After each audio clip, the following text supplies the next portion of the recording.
एकदम फुला फुला गोभी का पराठा, बिना बेसन डाले, बिना सत्तू डाले, बिना बूंदी डाले, बिल्कुल सिर्फ गोभी का पराठा नरम मुलायम एकदम सॉफ्ट फुला फुला हम सीखने वाले हैं। और साथ ही एकदम चटाकेदार स्पाइसी सा चटपटा मूली का चटनी भी आपको बताऊंगी। हेलो एवरीवन, आप सब कैसे हैं? आई होप आप सब ठीक होंगे। आज मैं बिल्कुल ही फुला फुला गोभी का पराठा बनाने वाली हूँ और इसमें मैं किसी भी प्रकार का बूंदी, चना सत्तू, बेसन का इस्तेमाल नहीं करूँगी। बिना किसी चीज़ का इस्तेमाल किए हुए एकदम सिर्फ गोभी का ही पराठा बनाऊंगी और एकदम फुला फुला बनकर तैयार होगा, बिल्कुल ही सॉफ्ट। तो बिना किसी चीज़ का इस्तेमाल किए हुए अगर आप हमारे साथ गोभी का पराठा सीखना चाहते हैं तो चलिए स्टार्ट करते हैं। और अगर मेरी यह रेसिपी पसंद आए, वीडियो पसंद आए तो प्लीज़ हमारे चैनल को लाइक करें, सब्सक्राइब करें और शेयर करें। तो चलिए स्टार्ट करते हैं। वीडियो को पूरा अच्छे से देखिएगा, बिल्कुल स्किप करके मत देखिएगा वरना आप अच्छे से नहीं सीख पाएंगे। तो अगर आप चाहते हैं लाइफ टाइम फुला फुला गोभी का पराठा सीखने के लिए तो प्लीज़ और प्लीज़ थोड़ा आप वेट कर लीजिए और अच्छे से पूरा वीडियो को देख लीजिएगा। तो चलिए, यहाँ पे मैंने ना 2 छोटा छोटा फूल गोभी लिया है। तो फूल गोभी ना काफ़ी बढ़िया से देख कर ले लीजिएगा। और देखिए, फूल गोभी के अंदर ना छोटे मोटे तो कुछ ना कुछ कीटाणु होते ही हैं, तो उसको ना काफ़ी बढ़िया से पहले देख लीजिएगा, चेक कर लीजिएगा। और चेक करने के बाद ना इस तरह से फूल गोभी को ना तोड़ लेना है।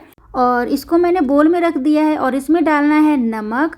तो नमक आधा चम्मच डाल लीजिएगा और इसमें बिल्कुल ही खौलाया हुआ बिल्कुल गर्म पानी आपको डालकर बिल्कुल ही डुबो कर रख देना है। तो देखिए, फूल गोभी ना बिल्कुल डूब जाना चाहिए पानी में, इतना पानी का मात्रा आपका होना चाहिए।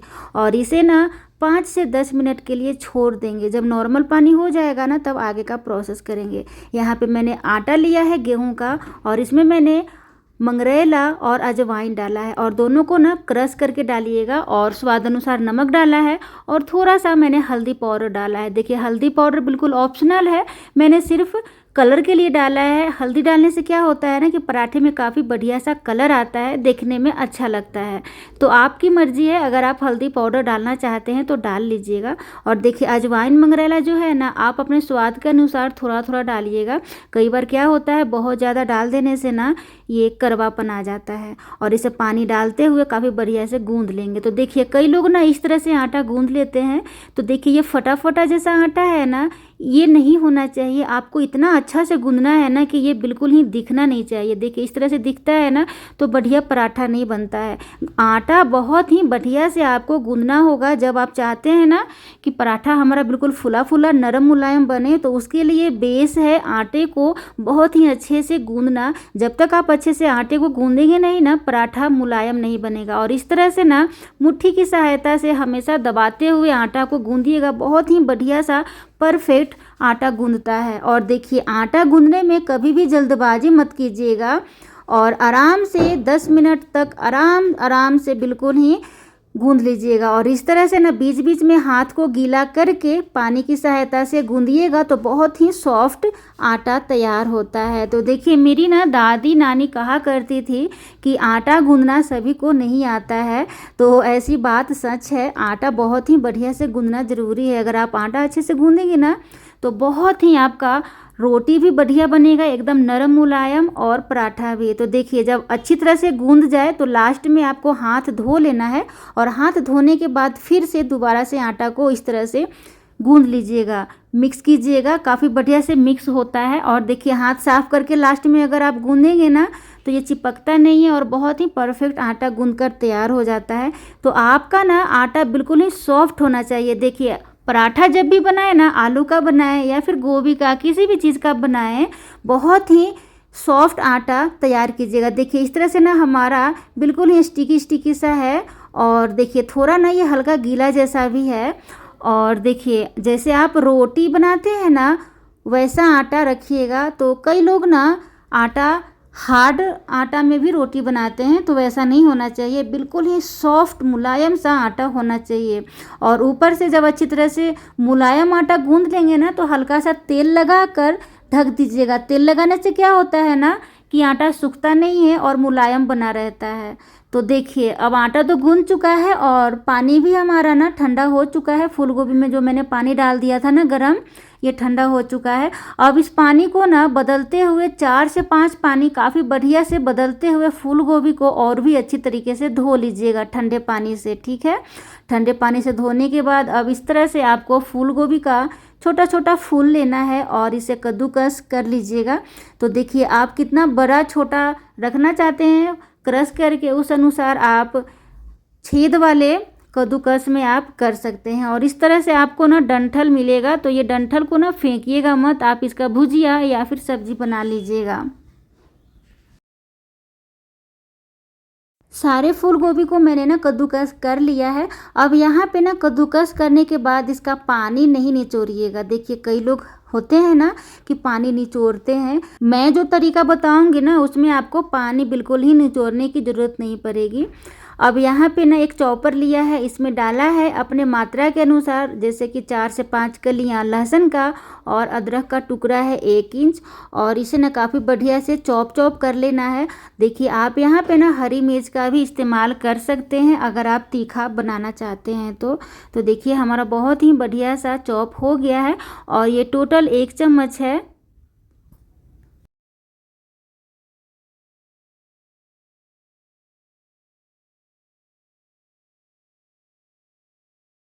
अब देखिए कढ़ाई को करेंगे गर्म, इसमें डाला है मैंने बिल्कुल थोड़ा सा सरसों तेल। तो देखिए सरसों तेल का इस्तेमाल ज़्यादा मत कीजिएगा। और जब तेल अच्छी तरह से गर्म हो जाए तो यहाँ डाल देंगे जीरा। जीरा को काफ़ी बढ़िया से ब्राउन होने दीजिएगा। उसके बाद तेल में ही ना आपको अजवाइन और मंगरेला डाल देना है। देखिए तेल में अगर आप अजवाइन मंगरेला डालकर पहले फ्राई करते हैं ना, बहुत ही इससे ना अच्छा टेस्ट आता है पराठा में। उसके बाद अदरक लहसुन का टुकड़ा डाल दीजिएगा चॉप किया हुआ। उसके बाद प्याज डाल देंगे और देखिए प्याज को ना बढ़िया से भूनेंगे और यहाँ पे प्याज में ही स्वाद अनुसार नमक डाल देंगे फूल गोभी के अनुसार। और ध्यान दीजिएगा फूल गोभी हमेशा भुनने के बाद ना थोड़ा हो जाता है। और देखिए अगर आप इसी टाइम नमक डालते हैं ना तो आपके फूल गोभी से ना पानी रिलीज नहीं होगा और बहुत ही बढ़िया सा आपका फूल गोभी फ्राई होगा। बिल्कुल ही पराठा फूला फूला बनेगा, बिल्कुल ही चिपचिपा नहीं बनेगा। और देखिए काफ़ी बढ़िया से नमक मिलाने के बाद ना प्याज भी भून लीजिएगा। जब प्याज अच्छी तरह से नरम हो जाए, बहुत ज़रूरी है नरम करना।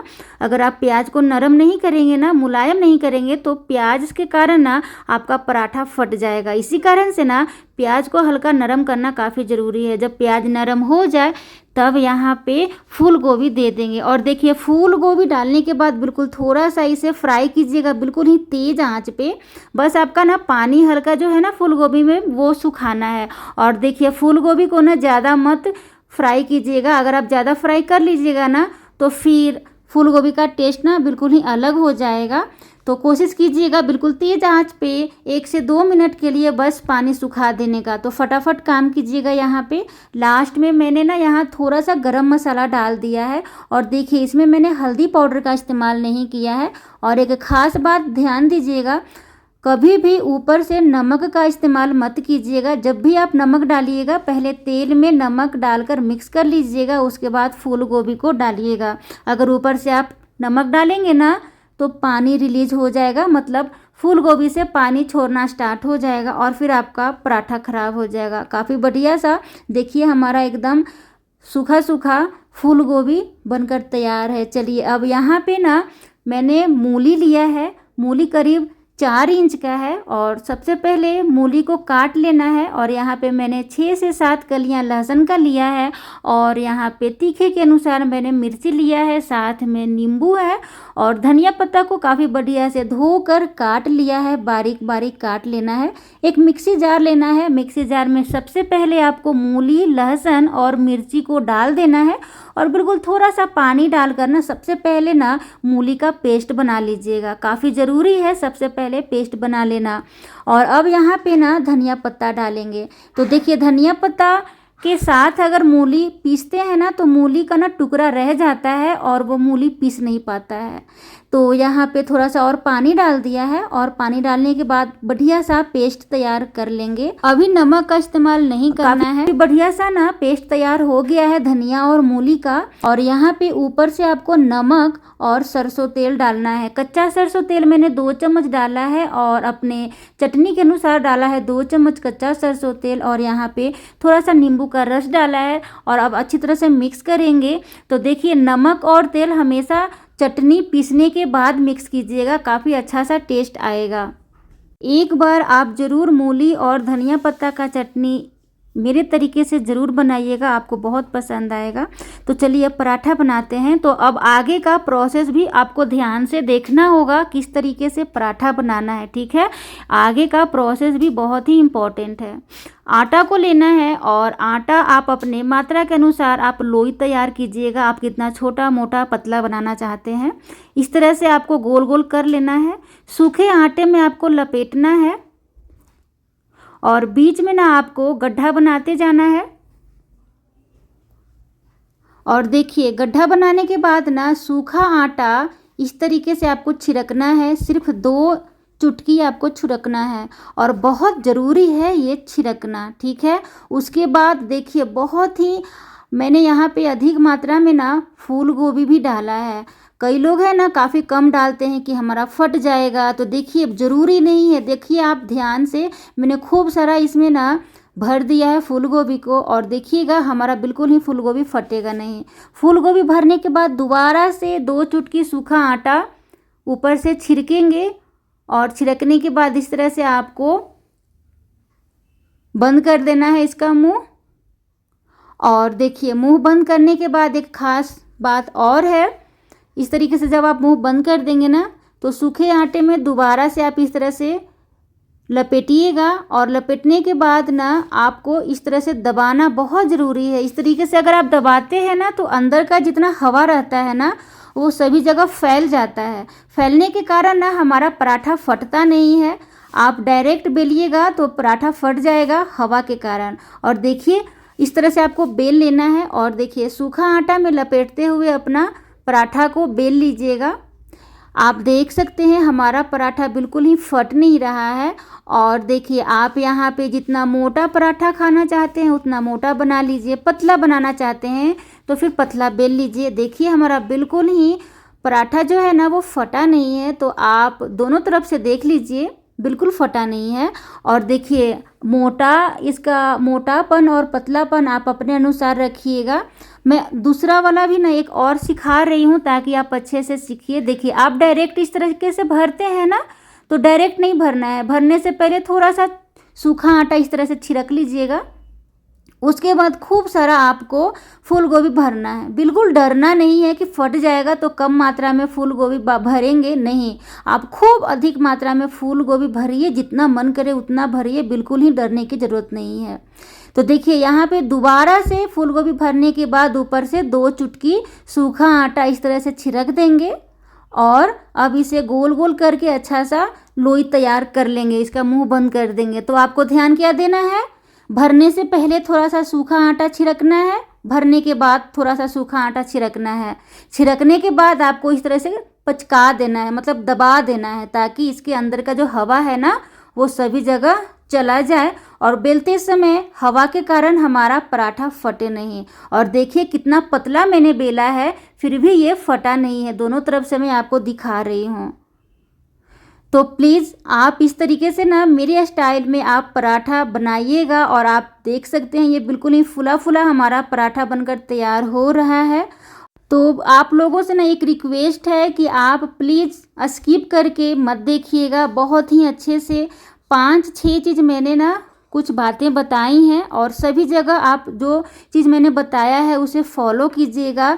तो आपका भी बिल्कुल ही फुला फुला पराठा बनकर तैयार होगा बिना किसी भी चीज़ डाले हुए।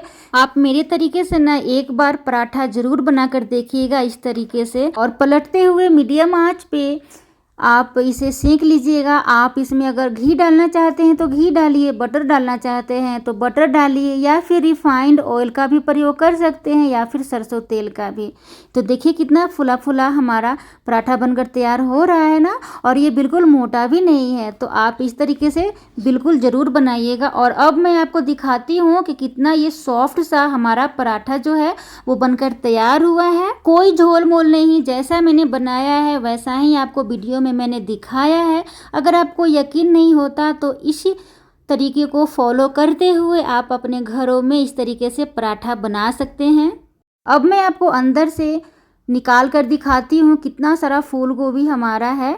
तो बिल्कुल ही मैंने कंजूसी नहीं किया है। तो देखा आपने, एक भी पराठा जो है हमारा फटा नहीं है, सारा फूला फूला पराठा बनकर तैयार हुआ है। साथ में मैंने मूली का चटनी रखा है, साथ में सॉस रखा है। पराठे के साथ आप अचार भी खा सकते हैं। जिसके साथ आपको खाना पसंद हो उसके साथ खाइए। और मेरी वीडियो पसंद आए तो लाइक, सब्सक्राइब, शेयर कीजिए। जल्दी मिलते हैं नेक्स्ट वीडियो में। Thank you so much.